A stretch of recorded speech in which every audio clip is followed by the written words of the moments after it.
7 पार्टियों का गुपकार गठबंधन अपने दम पर डीडीसी चुनावों में बहुमत हासिल करने में कामयाब नहीं हुआ, लेकिन जम्मू कश्मीर की सियासत में बीजेपी ने धमाकेदार एंट्री मारी और राज्य की सबसे बड़ी राजनीतिक पार्टी के तौर पर उभरी है। अब तक चीन की बोली बोलने वाले और पाकिस्तान के हाथों का खिलौना बने फारूक अब्दुल्ला और महबूबा मुफ्ती की हवा निकल गई।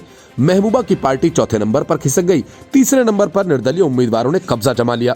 दूसरे नंबर पर फारूक अब्दुल्ला की नेशनल कॉन्फ्रेंस सही बीजेपी के हाथों बुरी तरह से हारने के बाद महबूबा से लेकर अब्दुल्ला तक इस बात का दावा कर रहे हैं कि राज्य की जनता ने आर्टिकल 370 को खत्म करने के केंद्र के फैसले को नकार दिया।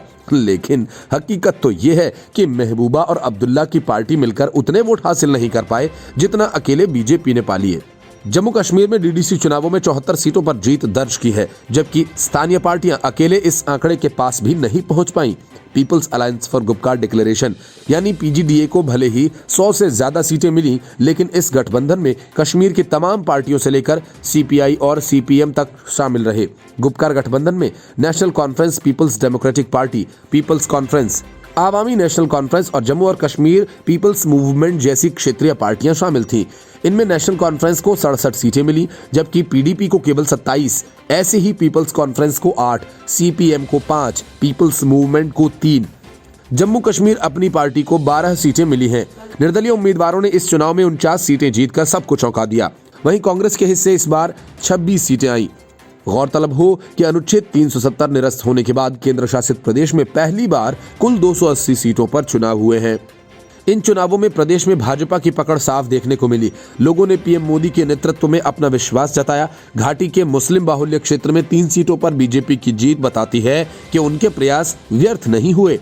श्रीनगर की खोनमोह 2 में बीजेपी के एजाज हुसैन जीते। बांदीपोरा में एजाज अहमद खान ने जीत हासिल की और पुलवामा में काकापुरा से मिन्हा लतीफ को जीत मिली है। कश्मीर घाटी में बीजेपी को मिली इस जीत के बड़े सियासी मायने निकाले जा रहे हैं।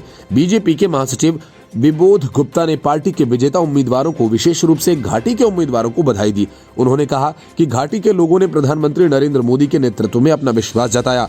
उधर नतीजों के स्पष्ट होने के बाद जम्मू कश्मीर के पूर्व मुख्यमंत्री महबूबा मुफ्ती ने केंद्र पर निशाना साधा। उन्होंने कहा कि कश्मीर के लोगों ने गुपकार के हक में वोट दिया और केंद्र द्वारा जिस तरह गलत तरीके से अनुच्छेद 370 को हटाया गया, उसे पूरी तरह से नकार दिया गया। उनके अलावा नेशनल कॉन्फ्रेंस के नेता उमर अब्दुल्ला ने भी अपनी बात रखी।